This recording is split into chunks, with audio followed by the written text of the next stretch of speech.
So we're reviewing the Antec VSP5000 today. Now this is a basic standard case, but you need to stick around to find out more.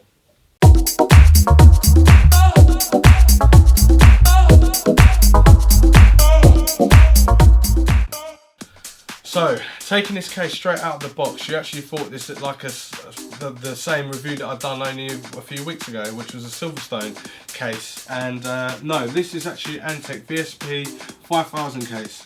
Now, looking at the side of it, it's got the same side as what it has in the Silverstone case, but they're still very different. On the side, we've got bigger grills to actually introduce nice cool air to actually support the actual motherboard, graphics card, whatever you've got in here in your components. The exhaust heat at the top and the exhaust heat at the back. We've also got the same sort of design grill at the front there as well, or on this side I should say. We've got a 3.25 inch floppy drive. I don't know why that's actually on there, that actually threw me off.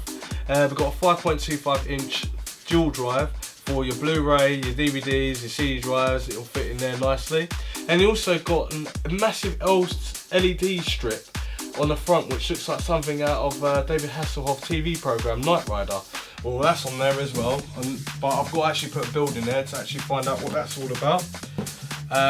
On the top you've got a reset button, a power button. You've also got a headphone jack, microphone jack, and 2 USB blues on the top there. You also got 3 fan switches, so you can go from low to stop, so it's totally off, and then to high. So there's 3 switches on the top. Also, which is totally different on this case as well, we've got this with it as well, which I don't know what that is. It looks like some sort of filter, but we'll find out in a sec. So on the back we've got a switch here, so you've got lock onto the left and open on the right, and you slide it out, and there it reveals 2 120mm fans, which you get free with Antec's case. I'm sure that's 120mm. Yep, that's 120mm. And also a nice dust honeycomb filter at the top, easy to clean, easy to take off. Very good idea for such a small case. Clips straight back in, bit plasticky, but still for what it is really good. You've got also 2 water cooling grommets at the back, and they don't feel like the soft ones, they feel quite hard, and they would actually hold the actual tubing in. We've got 1, 2, 3, 4, 5, 6, 7 expansion slots, so we can have 1, 2, maybe 3 graphics cards. I'm not too sure, probably 3 graphics cards, depending on the size of the case. We've also got these thumb screws as well, so let's take these apart and let's see what's actually behind and see how much cable management we can get. Obviously with this case, you don't have the thumb screws that stay in. These thumb screws actually just come all the way out, so I haven't got the bubble ends. So I'm just going to slide this back out. So it's got a nice little handle for that. There's no dampening on there at all. Actually, no, there is a bit of dampening. There is actually a bit of dampening, but it's not foam dampening. It's actually sort of plastic dampening, but it actually looks like it's part of the actual case. But no, that is actually sound dampening right there. So we turn it around, and then we've got the actual screws and everything that come with it. Let's have a look in the box what we get. So out of the box we get washers, got a speaker cable, so you can buzz and tell you if anything's wrong with it inside your computer, like the memory and stuff. We've got loads of screws and bolts and all that sort of stuff. We've got loads of plastic things for your drives and that, so I guess you have to put it all in yourself. You've got 3M, so there's pretty good quality sticky vibration grommets, and you've got your like manual inside there. What's that? Oh, you've got some cable ties as well, but they've not gone for the normal cable ties. They've gone for the normal sort of things that you get with like other products that you buy in the home, and they're wrapped up already, like plug sockets and stuff. So you've got them to wrap it up, so that's pretty cool. And you've got everything's all labelled on the back here as well, but it does not look like there's enough room for cable management. But to be honest with you, you're looking at probably 5mm at the maximum of like space for the back. You can tie in these thinner cables into the back, like fan cables, It's got no removable motherboard, but that's obvious because it's quite a cheap case. But you have got the cutout back, which means it's still good when you've got the motherboard facing the back. You can put a plate on there for water cooling or for your normal CPU cooling fan. You also got a Molex connector on the back. You've got all the fan headers are on the back here, all labelled in that, from rear, front and side. You've got loads of cable management actually for the fan headers there. And you got, this looks like it's all pop riveted, so it's pop rivet SSD, so you can put SSD in there, it'll lock in there nice and smooth. You can fit in probably 1, 2, 3, 4 drives at the most, mechanical 3.5 inch. Let's take a look from the other side. Pull that side off. It's got the same sort of cheaper dampening like the other side has. So left and right's got a bit of sound dampening. Don't know how it will sound until I actually put a little rig in here. But we're looking at small ATX motherboards in here. We're looking at small drives. We've got what have we got? We can put another 2.5 inch hard drive up here. But the actual bent up sort of like drive we can put in there is a bit like thin aluminium or metal. It's like very cheap. You've got also a free, you've got a USB 3 cable that can go straight to your motherboard, and then you've got a few USB cables there. And you have got a dust filter. Let's check out the bottom quickly. So now this dust filter is a better idea than Silverstone's idea, because it's nice and easy just to put it in and out. Plug it in, and it's locked in. Now you've got a screw there. I don't know what the screws acts as like a little lock, so you can't go any further. Now the foots on here are made of plastic, but they actually are screwed on. They're really wide. I'll say they're probably 1, 2, 3, 4, probably about 8 inches in centimeters in length, and probably in width 2 centimeters in width. So it's got 4 feet. It's got the hard sort of rubber, so it still ain't going to scratch the surface. It's not too bad. And it's got the dust filter at the bottom.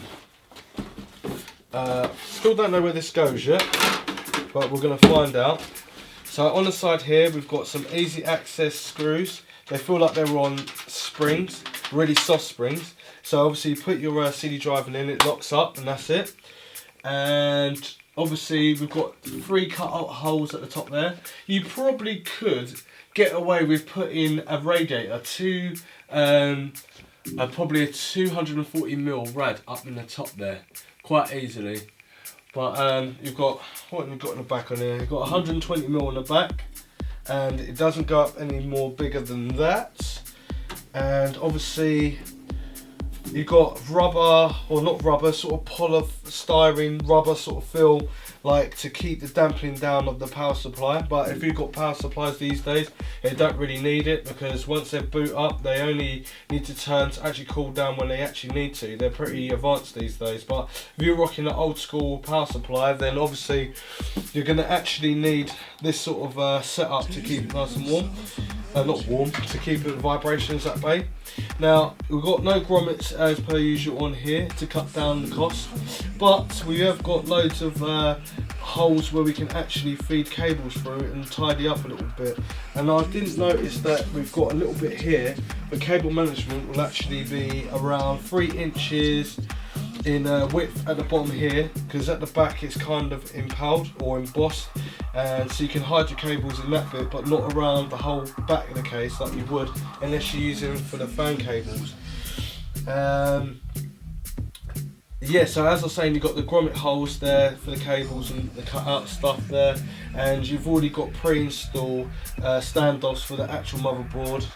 And I'm looking, I would suspect that you could put a full-size ATX motherboard in there, but let me just check to just make sure that you can. Yep, so you can put a standard motherboard in there, ITX motherboard and micro ATX motherboard in there, not a problem at all.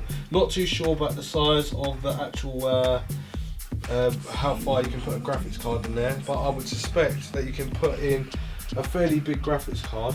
In fact, let me get a graphics card and find out. I'll try a 960, GTX 960 in there and see how wide it is in there, how much space. Right, so we've got a GTX 970. Now this is a fairly big graphics card anyway, and as you can see, if I put it in the right way around, this is how it would be situated in the case. No, it wouldn't, because that's not how it is. It's actually this way. So if I was to put it in, it would be situated there. So you can see that there's not really, it hides a few cables, but there's not that much room to do with anything. But if you've got a fairly big graphics card, it still could actually fit in there no problem and still get air. But you've got to remember there's the cables that have got to come through here as well. Let's have a look at the power supply. So we've got the Antec VSP5000, and we're going to put this in there, see how much room we have. Now this is a fairly basic power supply, but it's got 650 watts. And I wouldn't use anything less than 650 watts in there. And as you can see from the dimensions from here to here, that you've got quite enough space there that you could actually route the cables right through there, no problem. And you could hide away everything. So let's put the graphics card in there as well. So that'll be the slot there. And as I was saying, you can probably put one. Let's have a look first. So you could put 3 graphics cards in there, but I wouldn't do that unless they're all water cooled. Obviously it's got water cooled grommets. So yeah, this is what we're looking at. We're looking at that sort of space.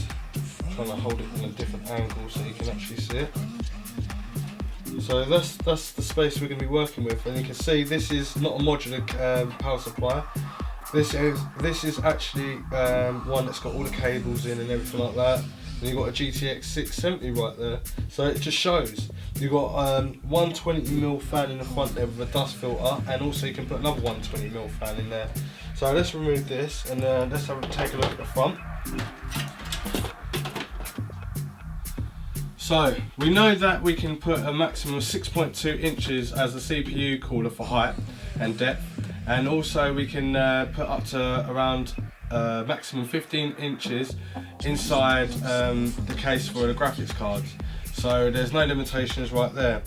But what my little gripes are about the case is very plasticky, but technically it's a budget sort of price. You are getting extra stuff, and how small it is, it's a great form factor, especially in the house if you want to keep the sound down. But there's nothing too special about it other than all the features that it's got, other than it's plastic and a bit of metal. But it's really light and it does what it's meant to do on the tin.